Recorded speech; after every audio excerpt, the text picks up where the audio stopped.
There comes a moment in life when everything seems to be falling apart at the same time. That phase when you wake up and feel like you're trying to hold the whole world together with your bare hands, and even so, everything keeps slipping through your fingers. Maybe you've lived something like this before. Sudden news, a devastating loss, and then one question rises. How do you keep believing when your world is collapsing? This is exactly the moment when faith stops being an abstract idea and needs to become a real practice. And what almost no one tells you is that, in times like these, keeping your faith isn't about feeling spiritual things or repeating uplifting phrases. It's about learning how to breathe inside the chaos and building points of support that don't depend on circumstances. Faith isn't what you use to avoid storms, but what you use to keep from drowning in them. In this initial stage, before you even try to fix anything, there is a practice that few people consider spiritual, but it is deeply necessary. Recognizing your limits without shame. When life tightens, many people's first reaction is to try to look stronger than they are, pretending everything is fine, believing vulnerability is weakness. But keeping faith starts in the opposite direction. Faith grows when you admit you cannot carry everything alone. And that takes courage. Courage to say, I'm tired,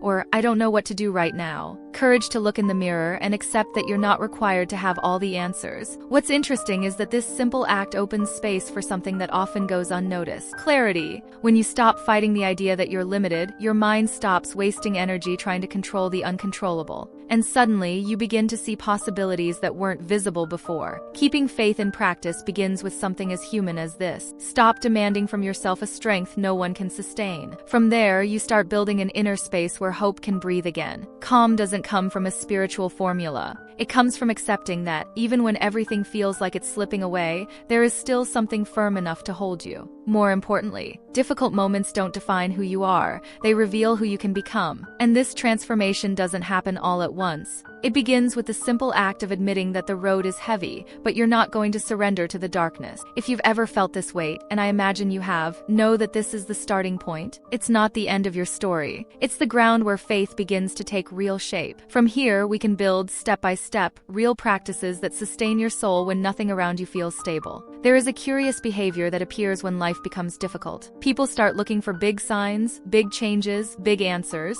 It's almost automatic. When everything is hard, the mind wants something that fixes everything at once. But in practice, faith rarely stands on grand events. It stands on small anchors you build daily, even when nothing makes sense. When you're going through a heavy phase, debts, loneliness, family conflict, failures, you look for a defining moment that will change everything, something that gives you a dramatic turning point. But the truth is, life won't hand you what you want so easily. The turning point is how you face each day, and that begins with creating small anchors. Nothing complicated or mystical, just small, almost invisible gestures that hold your mind when everything around you collapses. One of these anchors, for example, is placing your hand over your chest every morning before checking your phone and taking a few deep breaths, not to escape reality, but to remind yourself that even in chaos, you still have a center. Another anchor is writing down one sentence a day that helps you stay aligned, even if it's as simple as, I can survive today. Contrary to what many believe, this doesn't instantly make the struggle easier, but it gives you enough grounding to move through the turbulence without losing yourself inside it. This is the practical part almost nobody talks about. Keeping faith in difficult moments doesn't mean feeling peaceful all the time. It means creating internal resources so the storm doesn't push you away from who you are. And most of the time, these resources are small. But small things done consistently become powerful. What few people realize is that the mind needs stable references. When the outside world becomes unpredictable, any point of routine becomes shelter. Something as simple as making your bed, walking for 5 minutes, or setting aside 2 minutes of silence at night creates a sense of order in the midst of chaos. And where there is even a bit of order, faith finds room to grow. And here is an important detail. These anchors need to be realistic. There's no point in adopting practices that don't fit your lifestyle, your schedule, or your emotional energy. If you're exhausted, overwhelmed, anxious, don't try to create a long list of tasks. Choose 2 small, sustainable, humane practices, something you can keep up even on your worst days, because these small gestures remind you that you're still on your path, still standing, still fighting. With time, something interesting happens. These small anchors begin changing how you walk through pain. They don't erase problems, they don't eliminate difficulties, but they strengthen your internal structure. And when your internal structure changes, your relationship with chaos changes too. You begin reacting with more steadiness, more clarity, more calm. Keeping faith in real life isn't about waiting for a big miracle. It's about building, brick by brick, the strength you need to keep going until the landscape finally changes. It's the kind of transformation no one sees from the outside, but it changes everything on the inside. There are seasons when what hurts most is not the external struggle, but the internal emptiness. That silence that feels too big, making you wonder if something is wrong with you. It's strange, because in those moments you try to stay firm, you try telling yourself that everything will be okay, you try to act rationally. But deep down, there's a confusion that doesn't settle. Faith becomes muffled by the feeling of walking in the dark. In times of crisis, it's normal to feel directionless. Strength you may still have, determination you might still chase, but the sense of disorientation is almost physical. One of the most transformative attitudes is to reduce complexity. Instead of trying to figure out the plan for your whole life, ask yourself a smaller, more realistic, and much more practical question. What is the next possible step? Not the perfect step, not the final step, just the next possible step. It's impressive how this simple shift reorganizes the mind. When you stop trying to solve your entire life at once, you create room to see what is already within reach. And often, what is within reach seems too small to matter,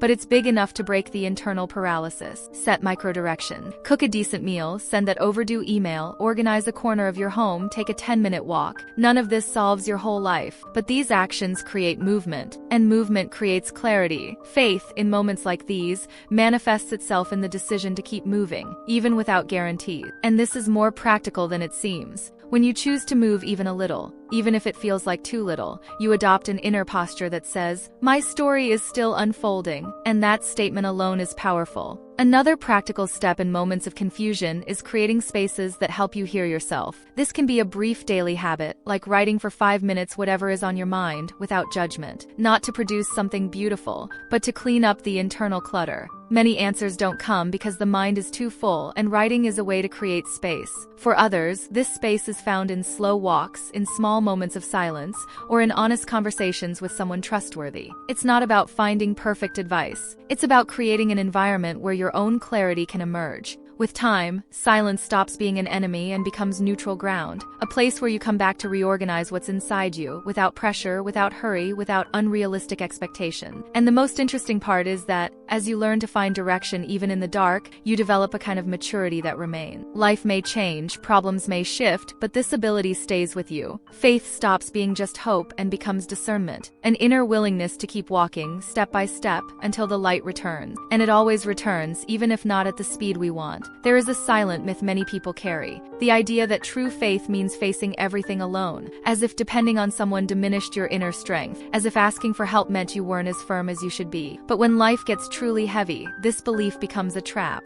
And one of the hardest things is admitting it. When problems begin piling up, health, work, family, many people isolate themselves so as not to worry anyone. But that isolation is exactly where the mind weakens and starts to sink. It's not just the pain of what happens, it's the exhaustion of trying to carry everything alone. And it's hard to let go of pride, hard to let go of the image of stability you spent years building. Here's the point many ignore. In difficult times, faith is strengthened not only by what you believe, but also by the people you allow to come close. Sometimes, the strength you've been asking for weeks appears in the form of a conversation, a kind look, someone who notices you're carrying more than you should. Support doesn't take away your merit. It multiplies your resistance. But here's the practical side. Not every kind of support is good for you. You must choose carefully where you anchor yourself. People who increase your anxiety, who minimize your pain, who treat your challenges as exaggeration, they don't strengthen your faith. They drain your energy. You need people who respect your pace, understand your silences, and don't turn your pain into spectacle. A practical way to identify who really strengthens you is after talking to that person. Do you think more clearly?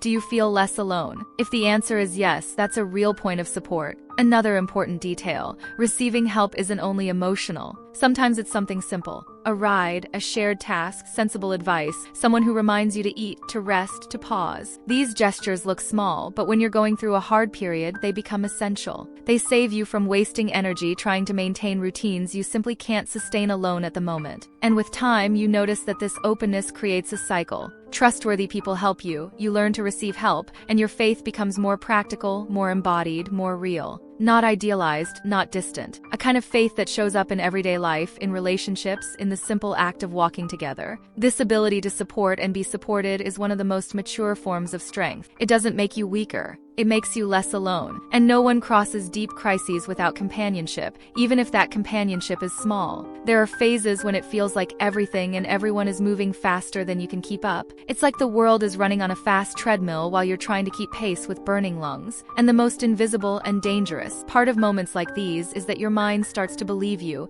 must keep the same rhythm, even when your body and emotions have been crying for help for weeks. One thing that always stands out to me is how, when life tightens, many people disconnect from themselves. It's subtle. First, you ignore your limits. Then you start thinking rest is a waste of time. Eventually, you get used to living in survival mode, not realizing it's draining everything. Energy, hope, balance, faith. Something similar happens in another area. You give so much to work, family, commitments, always trying to be everywhere at once. When problems come, instead of slowing down, you speed up. You try to compensate for pain with performance, as if productivity were the solution to fear. And of course, your body starts charging the price. Insomnia, irritability, lack of focus, that constant weight in your chest. Yet you keep saying, I just need to get more organized. But the core truth is, faith is not only about continuing, it's also about knowing when to stop. Create pauses, not long pauses, not spiritual retreats, not huge breaks. Small, intentional, honest pauses. Things like turning off your phone for 10 minutes before bed, walking alone without music, preparing something simple without hurrying, or just sitting and breathing deeply for 1 minute without trying to fix anything. These pauses may seem insignificant to someone who has never lived through emotional exhaustion, but for someone at the limit, they become a daily restart. Pauses stabilize the mind. And more importantly, they give you back the sense that you still control your own rhythm, even when you can't control what's happening around you. Another very real point. When you're going through difficult moments, everything gains exaggerated emotional weight. A small mistake feels like a disaster. A delay becomes personal failure. A misinterpreted word feels like a sign things are getting worse. That's why slowing down isn't luxury, it's a tool. When you reduce speed, you reduce distortion. You begin to see what truly matters, not what your tired mind is amplifying. And here is a difficult but freeing truth. You don't need high performance while you're in emotional recovery. You don't need to do more than the basics. You don't need to show strength all the time. Sometimes faith expresses itself in the humility of accepting that today you can only take a small step. And that step, even simple, still counts. With time, these pauses restore your ability to feel hope. Not idealized hope, but a practical, grounded hope that manifests in real gestures and real choices. You begin to breathe better, think better, react better.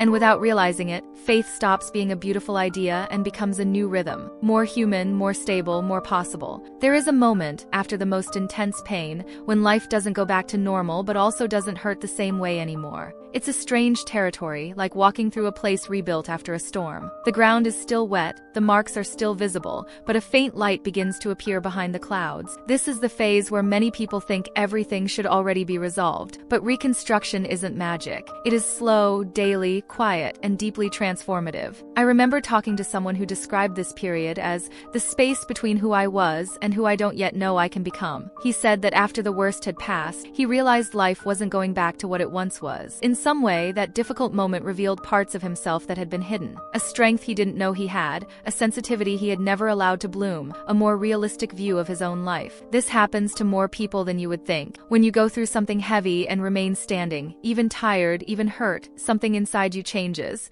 Not through big revelations, but through a new maturity that slowly reorganizes the way you exist in the world. But for this reconstruction to happen in a healthy way, there is one practice that makes all the difference. Observing your progress without dismissing your pain. It's common to look at yourself and think, I should be better by now, or I shouldn't still be affected by this. But this self-pressure only delays the process. You are not a machine that switches emotions on and off. You are human. And emotional reconstruction requires gentleness with yourself. A practical way to cultivate this gentleness is to record small victories, even the quietest one. The day you woke up with a little less weight on your chest, the moment you were able to laugh at something simple, the afternoon when you managed to focus a bit more. These gestures show you're moving forward, even slowly. Reconstruction is built from these details. Another important practice is to redefine expectation. Don't expect to become who you were before the difficult moment. That version of you no longer exists. Trying to retrieve it only leads to frustration. Instead, ask yourself, who am I becoming now? The answer is usually surprising. You become someone more aware of your limits, someone who values real connections more deeply, someone who develops a type of faith that doesn't depend on circumstances but on resilience. And there's one more point that often goes unnoticed. When you rebuild your faith after going through something painful, you become a point of light for others still in the darkest phase. Not because you have ready-made answers, but because you know what it's like to survive chaos. And that lived experience creates a unique kind of understanding, offering comfort to those who don't yet know how to move forward. In the end, reconstruction is about taking on a new form, stronger, more sensitive, more aware. You don't go back to who you were. You become someone better equipped for life. And when you look back, you realize that the strength you were searching for was inside you all along. It just needed to be awakened by moments that felt unbearable, but now form the story of what made you more whole. This may be the final point of this journey, but not the final point of yours. From here, not only can you keep your faith in difficult moments, but you learn to transform every hardship into maturity, clarity, and purpose. And that, in the end, is the kind of faith no one can take away from you.